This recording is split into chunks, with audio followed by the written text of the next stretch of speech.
especially your first email, keep it short, keep it simple. Okay. College coaches do not want to hear your entire life story, nor are they reading your entire email. That's the biggest thing that I think is important for athletes to understand is that these college coaches aren't reading your whole email. They're reading your email until they get to your film link. They're clicking on your film link and they're watching your film. So your film is significantly more important, in my opinion, than your email.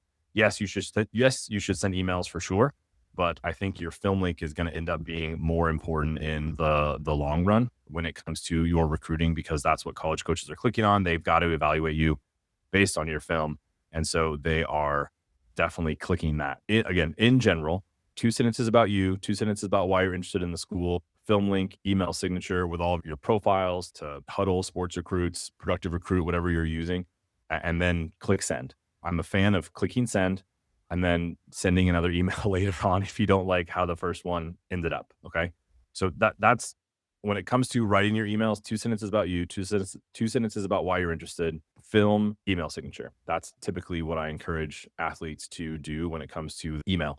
The other part about emails that I am constantly trying to remind athletes is please address college coaches by name. I just the hey coach or sup bro start to your email. It's not necessarily great. Please address Coach Smith, Coach Bibler. Please address them by name. Just saying hey exclamation point is not necessarily going to help, because that little thing that either you're doing or not doing is going to communicate to the college coach, hey, this kid's interested, or no, they're not. I'm one of 150 emails that they sent out, mass email. There's nothing specific in the email about my school or me or my program. And so this is a mass email. This athlete's probably not super interested. The other thing that in the age of like NIL and valuation and stuff like that, this was several months ago at this point, but I think I had on Instagram, I think I had 50 or 60 inactive accounts that were following me on Instagram. And I went through and either unfollowed them or deleted them as followers or something like that. Half of them were volleyball accounts. Half of them were like Instagram only volleyball accounts.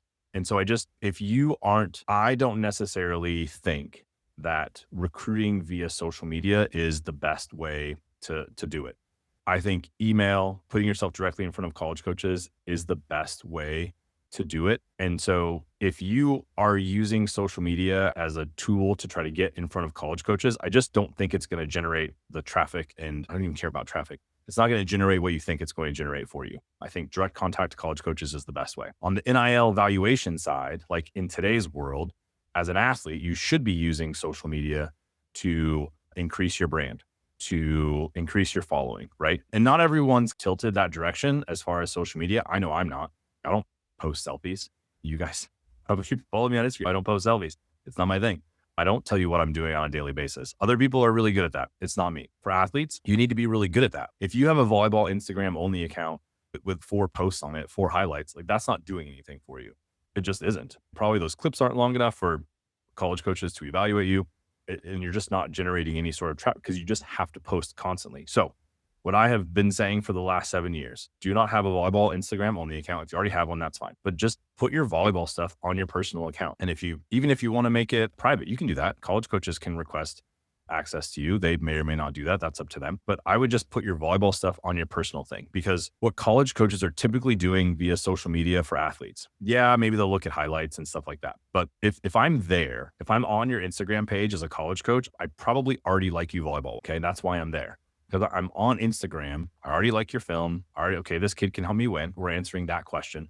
This athlete can help me win. And so I'm going on your Instagram account to see if I can learn anything else about you. And if you only have highlights on your Instagram account, I can't learn anything about you as a college coach. If you don't post on your personal account, I can't learn anything about you. But I'm going on your Instagram account to go, okay, what else can I learn about this kid? Does she have good friends? Does she like to hang out? What does she like to do in her free time, in her spare time? That's what I'm trying to learn something about you. And I've been saying this a lot the last year, at least, has been who you are as a person is almost as important, if not more important, than who you are as an athlete. Because the physical metric, can you help me win? I'm going to go find the athlete that's going to help me win 100% of the time. That's my job as a recruiter, as a head coach. I'm trying to win, right? I'm going to find the athlete that's going to help me win 100% of the time. Okay. You cannot, if you can't help me win as a college coach, you can't email your way into that list. If you are only 5'9", 90 to 6'2", middle blocker, like your work ethic and how hard you work and as many privates, it's not going to change that. Okay. So as a college coach, I'm going to go find the athlete that I am looking for that's going to help me win metric wise, physically. From there, then I've got like 2, 3 athletes that I'm looking at. Okay. Now I'm going, how do you interact with your college coach? How do you act with your teammates? What makes you like interesting, or what makes your intangibles stand out, and how is that going to benefit our program? What else do you bring to me? Like again, the metrics are going to be there. I'm going to go find the best athletes that are going to help me win. What's the metric? I have It's a 30-minute video and I answer every single one of those camp questions. Okay.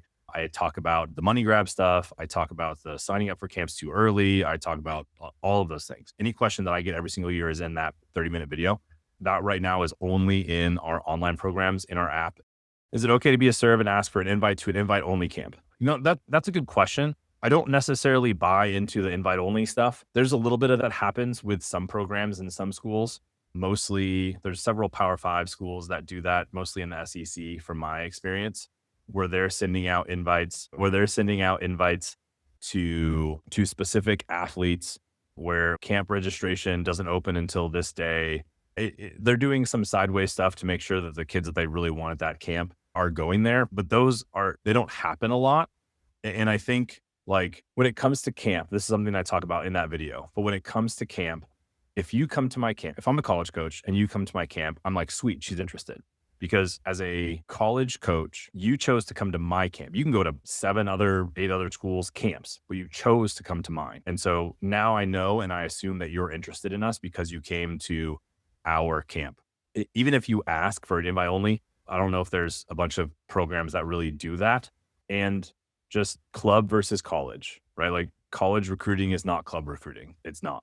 And I've tried to disassociate any connection between the two. And I don't do any club recruiting in North Texas. I stay out of that. I just do the college stuff.